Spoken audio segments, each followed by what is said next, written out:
Alors, en manchette aujourd'hui, le député fédéral de Berthier-Maskinongé, Yves Perron, nous parle de ses priorités en matière d'agriculture pour 2020 et programmation de l'Université du troisième âge dans la région, suite de notre aperçu.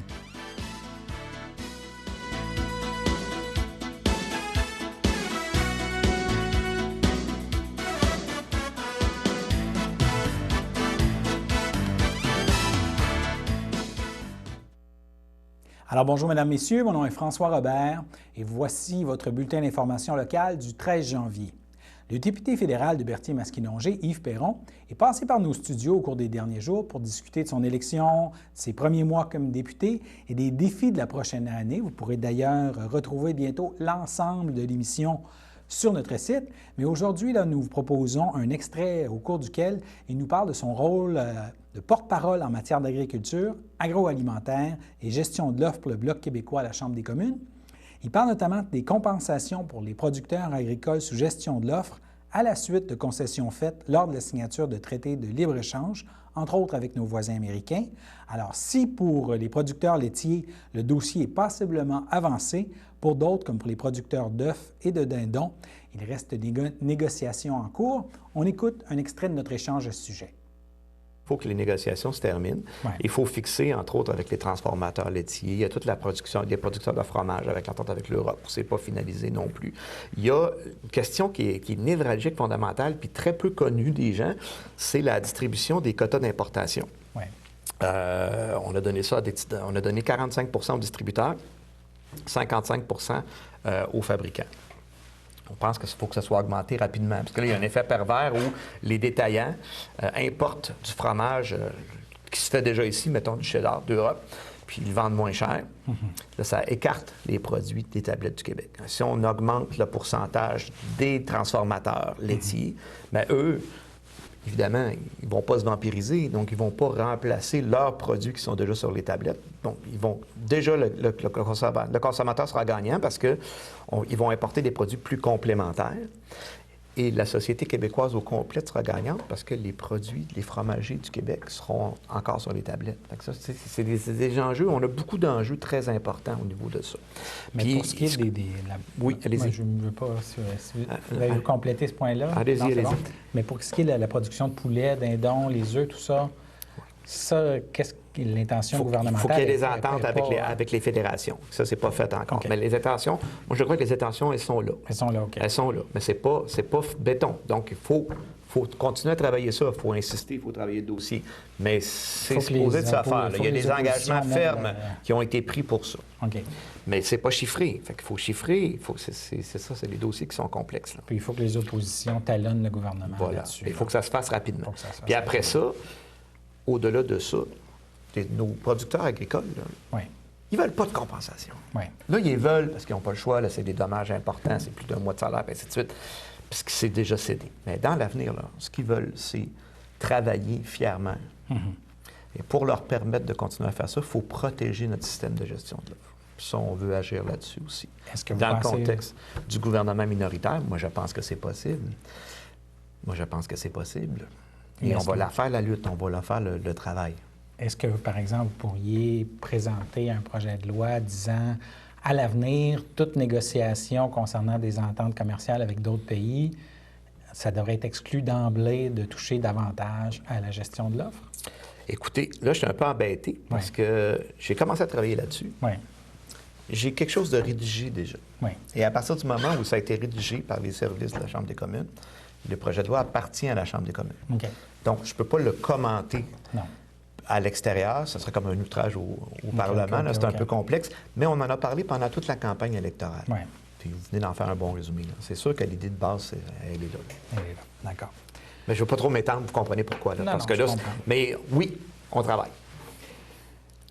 Une autre question qui semble vous préoccuper beaucoup, c'est l'impact des changements climatiques sur la pratique, sur les revenus, Absolument. sur la vie des agriculteurs. Absolument. Dans ce sens-là, est-ce que vous allez travailler à demander au gouvernement canadien d'augmenter ses cibles de réduction de gaz à effet de serre, de mettre davantage de moyens en place pour atteindre les cibles? Ça aussi, on veut le faire par force de loi. Oui. Parce que c'est bien beau se rendre à Paris, puis faire un beau show, puis dire « Canada is back », puis on va signer, Puis 3-4 ans après, on dit, bien finalement, on n'y arrivera pas. C'est trop facile actuellement de ne pas remplir. Donc oui, il faut augmenter les cibles, puis les fixer, puis obliger le gouvernement à les atteindre par force de loi. Mais au-delà de ça, il faut soutenir notre agriculture parce que les changements sont déjà là. On n'a qu'à penser aux inondations de 2017-2019. Il y a des terres qui peuvent pratiquement plus être semées.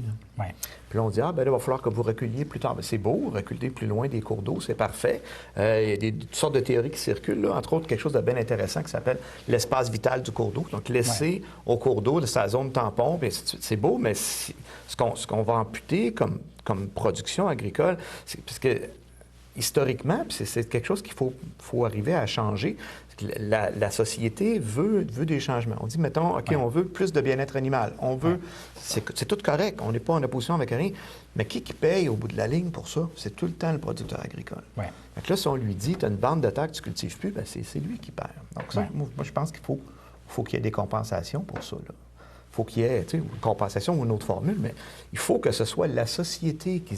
C'est la société qui fait le choix. Puis c'est correct. Bien, il faut que ce soit la société qui en absorbe. Est-ce qu'il faut aussi... Est-ce qu'il faut qu'il y ait non seulement peut-être des incitatifs financiers pour les producteurs à ne pas semer, récolter trop près des cours d'eau, mais des mesures pour vraiment aller vérifier, aller voir. Je discutais récemment avec une productrice agricole qui me disait... Mes voisins, ils continuent de... Ils vont pareil. Jusqu'au bord, puis après ça, bien, il y a de l'écoulement dans la rivière, puis des sédiments qui vont dans la rivière, puis une pollution de l'eau. Effectivement. S'il n'y a personne qui va vérifier... Il faut qu'il y ait un contrôle, il faut que ce soit équitable pour tout le monde. Oui. C'est ça qui arrive. Il faut que ce soit équitable pour tout le monde, mais il faut... L'idée de base que je voulais formuler, c'est qu'il faut absorber le coût collectivement de ça. Oui. Je pense que c'est correct, d'absorber le coût collectivement. D'autres choses que vous voulez ajouter sur le dossier de l'agriculture avant qu'on passe à un autre dossier? Il y a tellement à faire. Il y a beaucoup de choses à faire pour la relève agricole. Oui. Tout le système de stabilisation des revenus, c'est à revoir en profondeur dans la plupart des productions. Au niveau des conflits internationaux, des tensions, comme par exemple qu'on a eu avec la Chine. Oui. Le coût que ça a été pour les producteurs de porc, pour les producteurs de canola. Là, le porc s'est rétabli, mais il y a eu des pertes. Là. Oui. Puis le canola, c'est pas rétabli encore. Moi, on pense au Bloc qu'il faut créer un fonds de compensation permanent. Parce que là, c'est long. Là. Ça nous prend 1 an, 2 ans, dire, ah bien finalement, on va vous compenser pour votre perte que vous avez eue il y a 2 ans. Puis c'est encore eux qui portent ça sur leur rein. Là. Alors que si on a un fonds de compensation qu'on peut utiliser ponctuellement, parce que des crises, c'est plate. Je vais vous annoncer une mauvaise nouvelle. Mais une crise diplomatique, il va en avoir d'autres. Alors, nous aurons certainement l'occasion de vous présenter d'autres extraits de cette fort intéressante entrevue au cours des prochains jours. Dans un autre ordre d'idée, le groupe d'entraide En toute amitié d'Héberthierville a distribué 180 paniers à des gens dans le besoin avant Noël. La direction du groupe d'entraide En toute amitié d'Héberthierville remercie tous les commerçants et donateurs privés qui ont rendu cet élan de générosité possible. Alors, nous passons maintenant à notre première pause. Voyons, qu'est-ce que tu fais? Je vais faire le tour du monde à vélo.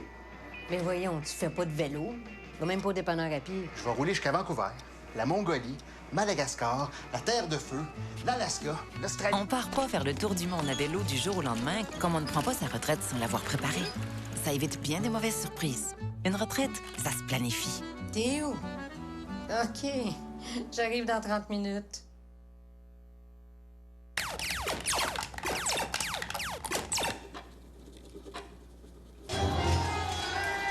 Parce que vous ne pouvez pas toujours avoir un œil sur votre jeune. Parlez avec lui des risques liés à l'alcool et aux drogues. Le samedi matin, dès 9h30, nos téléspectateurs sont invités au Super Bingo télévisé diffusé de nos studios de Berthierville. Depuis maintenant une vingtaine d'années, plusieurs adeptes de la télévision régionale se sont partagés un montant de 600 $ disponible chaque semaine lors de cette joute de bingo télévisé. Un animateur et 3 bénévoles se succèdent à la caméra dans le but de vous faire passer une petite heure agréable et payante le samedi matin. On peut se procurer les cartes de jeu chez les dépositaires autorisés participants, c'est-à-dire à Berthierville, le dépanneur Formule 1 rue Gilles Villeneuve, le marché IGA Extra sur la rue Gabriel-Brissette, le marché métro rue Notre-Dame, la pharmacie Proxime rue Frontenac, le garage Pétroté sur la rue Gilles-Villeneuve et à Saint-Ignace-de-Loyola, le marché Aldo rang Saint-Michel, le dépanneur Le Magasin Esso sur le chemin de la Traverse. C'est un rendez-vous tous les samedis matins à 9h30 sur les ondes de CTRB, votre télévision régionale et communautaire.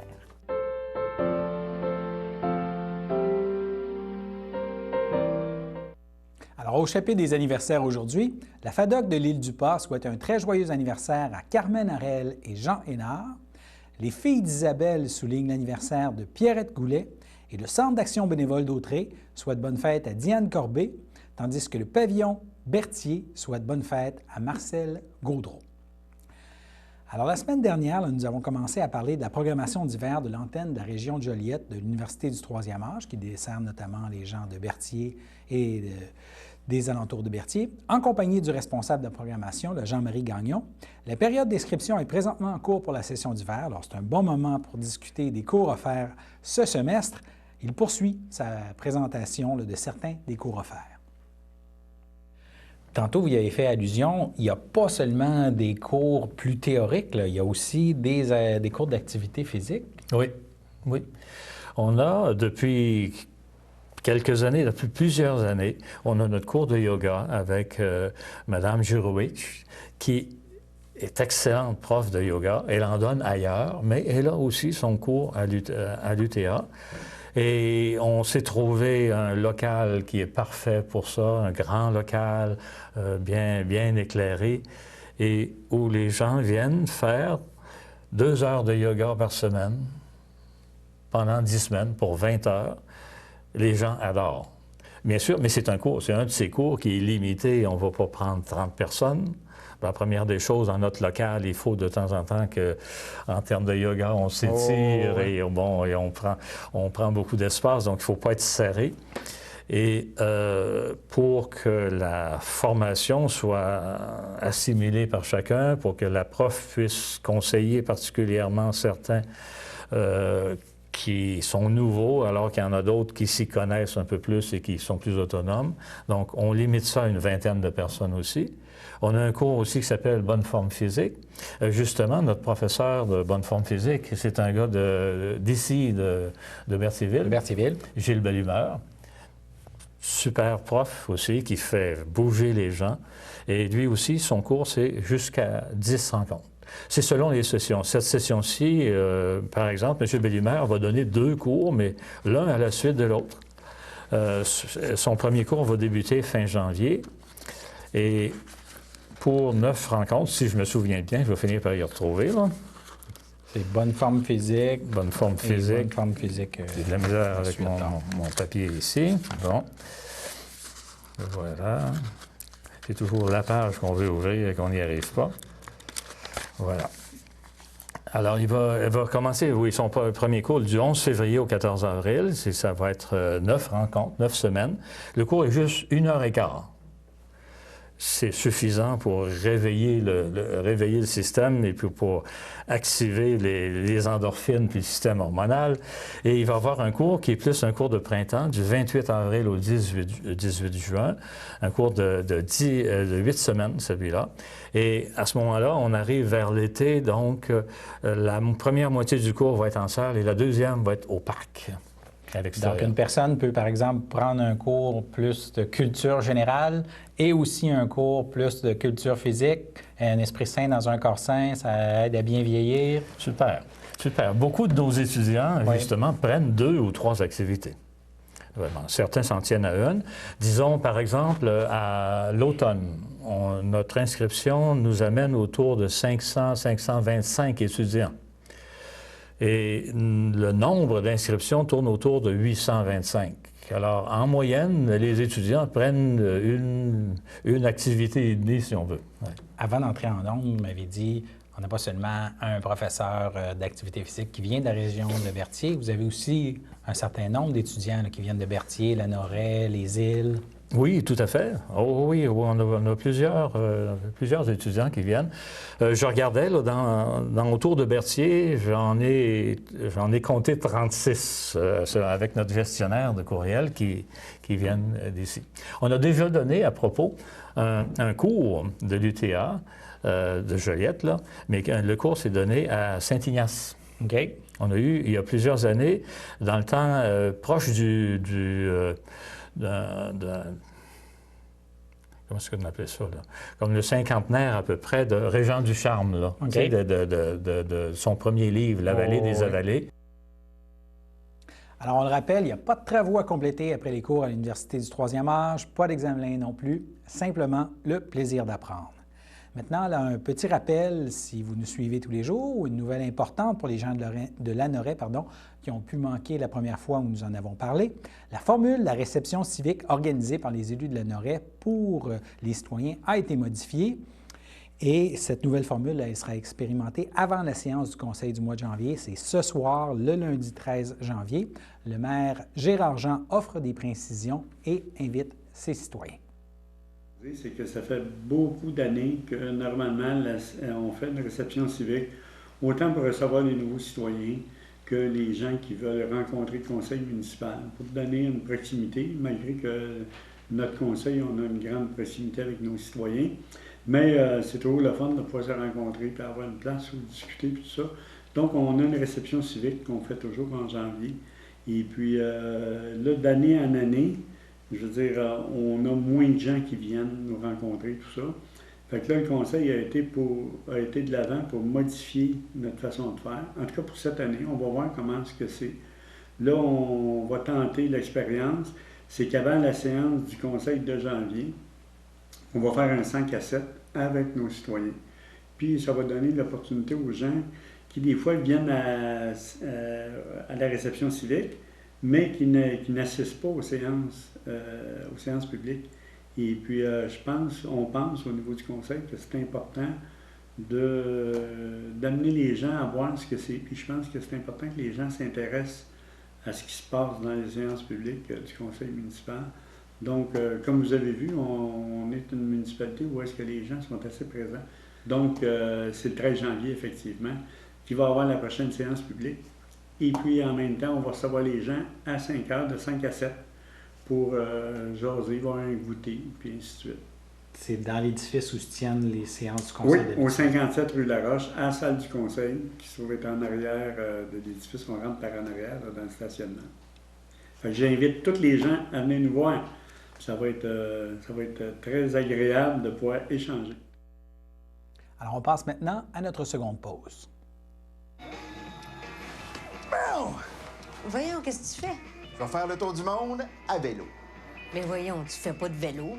Tu vas même pas au dépanneur à pied. Je vais rouler jusqu'à Vancouver, la Mongolie, Madagascar, la Terre de Feu, l'Alaska, l'Australie. On part pas faire le tour du monde à vélo du jour au lendemain comme on ne prend pas sa retraite sans l'avoir préparée.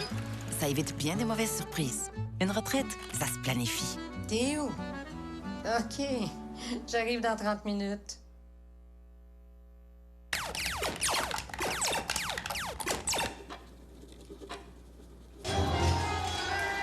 Parce que vous ne pouvez pas toujours avoir un œil sur votre jeune. Parlez avec lui des risques liés à l'alcool et aux drogues.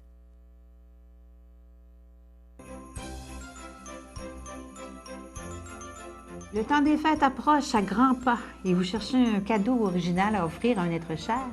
Voici donc une bonne suggestion.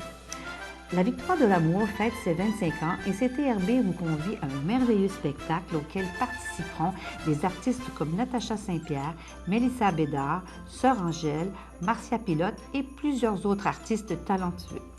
Le tout aura lieu le 6 juin prochain en après-midi à la salle Maurice-Aubry de Sherbrooke. Le départ se fera en autocar de luxe de Berthierville à 9 h et le prix du billet est de 99 $ incluant repas. Les places sont limitées, alors réservez au plus tôt en téléphonant au 450-836-5103 ou bien 450-758-1670. Alors, n'hésitez pas à venir passer un moment très agréable pour débuter l'été 2020.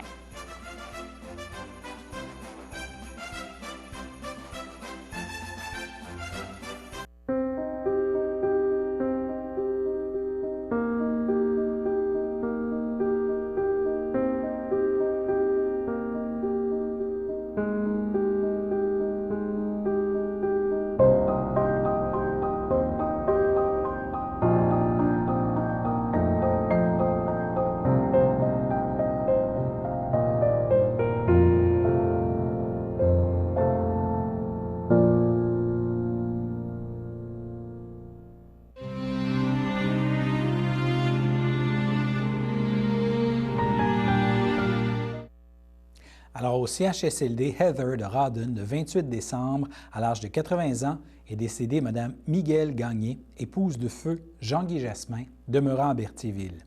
Elle laisse dans le deuil ses enfants, Daniel Jasmin, époux de Carole Pelletier, Francine Jasmin, l'épouse de Michel Adam, ses petits-enfants Steve et Tommy Adam, Marianne et Camille Jasmin, de même que ses arrière-petits-enfants William et Lou Adam, ses frères, sœurs, beaux-frères et belles-sœurs, Pierrette Gagnon, l'épouse de Yvon Lachapelle, Normand Gagnon, l'époux de Nicole Bourgeois, Alain Gagnon, Michel Gagnon, l'époux de Colette Carrier, Daniel Gagnon, Sylvie Gagnon, l'épouse de Roger Lachapelle, Lucille Jasmin, l'épouse de Camille Ladouceur, Paul Jasmin, l'époux de Pierrette Bourgault, Marcel Jasmin, l'époux de Francine Bellé, André Jasmin et son épouse Lucie Major, France Bourgault, feu Yvon Jasmin, Claudette Perrault, feu Maurice Jasmin, Pauline Maillé, feu Réal Jasmin, Huguette Leroux, feu Jacques Jasmin,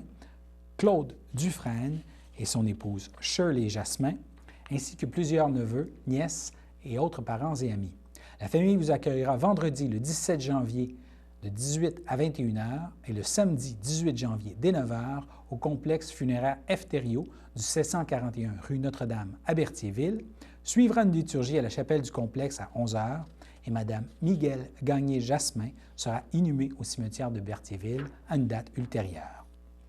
Au CHDL Saint-Charles-Borromée, le 4 janvier 2020, à l'âge de 85 ans, est décédé M. Jean-Guy Lachance, conjoint de Lise Plante, demeurant à Berthierville.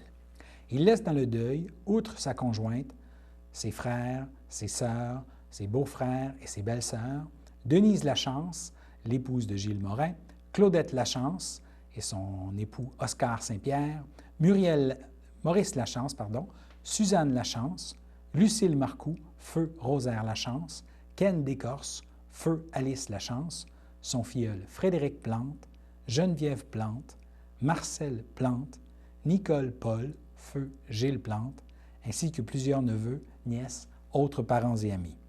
La famille accueillera parents et amis le vendredi 24 janvier de 19 à 21 h et le samedi dès 9 h au complexe funéraire Efterio du 741 rue Notre-Dame à Berthierville. Les funérailles auront lieu le samedi 25 janvier à 11 h en l'église de Sainte-Geneviève de Berthier et M. Lachance sera inhumé au cimetière de Berthier à une date ultérieure. Au CHRDL de Saint-Charles-Borromée, le 7 janvier, à l'âge de 78 ans, est décédé M. Serge Giroux, qui a été maire de Saint-Ignace de Loyola de 1983 à 2009 et était époux de Suzy Valois, demeurant à Berthierville et autrefois Saint-Ignace de Loyola. Il laisse dans le deuil, outre son épouse, ses enfants, Maryse Giroux et son conjoint Stéphane Lafortune, Éric Giroux et sa conjointe Nathalie Lambert, de même que ses petits-enfants, Xavier Guertin et son épouse Geneviève Goujon, Laura Guertin et son époux Gabriel Bouchard et Liam Lafortune, de même que son frère, ses belles-sœurs et beaux-frères, Georges-Étienne Giroux, l'époux de Monique Carmel, Monique Hébert, feu Ferrier Giroux, Christian Valois, l'époux de Kathleen Cournoyer, Carmen Harel-Valois, l'époux de Georges Barthes, ainsi que plusieurs neveux, nièces et autres parents et amis. La famille vous accueillera dimanche le 19 janvier dès 11 h au salon funéraire Efterio du 741 rue Notre-Dame à Berthierville.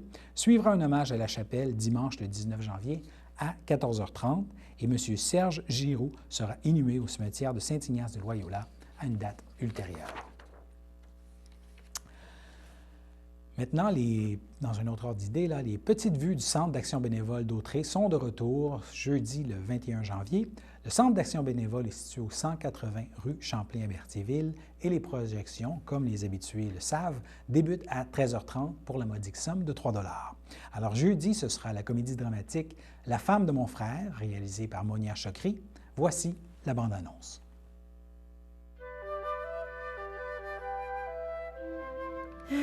Alors, je vous le demande parce que c'est le protocole, mais est-ce que vous êtes bien certaine de vouloir interrompre? Oui. Et c'est votre deuxième avortement, c'est bien ça? Mais le premier, j'avais 19 ans, ça compte pas vraiment. Est-ce que vous faites du sport? Pas mal quand même. Donc, c'est votre petite amie qui va vous raccompagner après l'intervention? Non. Non. Oui. Enfin, Je suis son C'est-à-dire frère. que c'est ma sœur. Non, je suis sa sœur. Tu devrais sortir avec une femme comme elle au lieu de dater des folles. Elle est parfaite. Mais là... Eh oui. Puis, c'était comment? Parce que moi, j'ai l'impression qu'elle est très rigide au lit. Genre belle, mais potentiellement morte à l'intérieur. Non. Allô? Ça n'a pas du tout rapport avec tout ce que je viens de dire. C'est correct. J'héberge ma sœur en attendant qu'elle trouve un sens à sa vie. Pourquoi tout le monde demande à tout le monde s'il veut des enfants? Comme si on était en pénurie d'êtres humains. Pour soirée. Tu es, disons, surqualifiée pour tous les emplois auxquels je t'ai soumise. Et en même temps, tu as de l'expérience dans aucun domaine. Aimerais-tu fumer de la drogue? Pourquoi j'étais pas au courant qu'on serait 4? Est-ce que c'est une double date? Ouh! Ah, tout un look. Ah, ben oui, toi aussi, t'as des lunettes de couleur. C'est peut-être la femme de ta vie. Héloïse t'aime beaucoup. Peux-tu être smart? Je suis très smart. Ça me touche énormément de voir une famille soudée comme la vôtre. C'est un bel exemple pour nous de voir qu'il a fallu que vous divorciez pour vivre en harmonie. À quel moment t'as réalisé que tu vivrais peut-être jamais dans le monde auquel t'aspires? C'est pas normal d'être toujours aussi gentil tout le temps. C'est très psychopathe comme comportement. Peux-tu me dire ce qu'on a fait pour mettre au monde des enfants aussi colériques?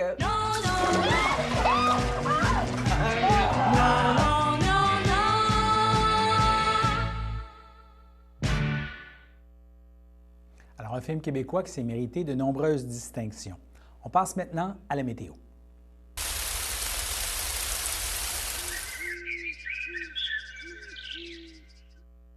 Alors, lundi soir, ce sera nuageux avec des éclaircies et un mercure de moins 10. Durant la nuit de lundi à mardi, le ciel sera variable et moins 15 degrés Celsius. Mardi matin, ensoleillé avec passage nuageux et de nouveau un mercure de moins 15. Mardi après-midi, le mercure grimpera pour atteindre moins 8 avec un ciel variable et le retour d'un peu de neige mardi soir. Voilà, c'est ce qui conclut votre bulletin d'actualité locale. Revenez-nous demain alors qu'on vous parlera notamment de la réaction du conseil municipal de Berthierville à la décision de la ministre de la Culture de classer et protéger, en vertu de la loi sur le patrimoine culturel, le monastère des Moniales de Berthier et son site. Alors, c'est un rendez-vous demain pour notre prochain bulletin d'information. Merci.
Sachez que vous pouvez nous faire part de vos commentaires, soit pour une annonce gratuite sur notre babillard ou toute autre suggestion en nous rejoignant par téléphone au 450-836-5103, 450-836-5103, ou bien par courriel tvcberthierville@hotmail.com, sur Facebook en écrivant Facebook CTRB.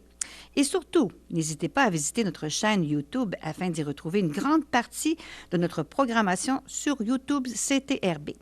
Les émissions sont classées par catégorie, vous permettant de chercher moins longtemps.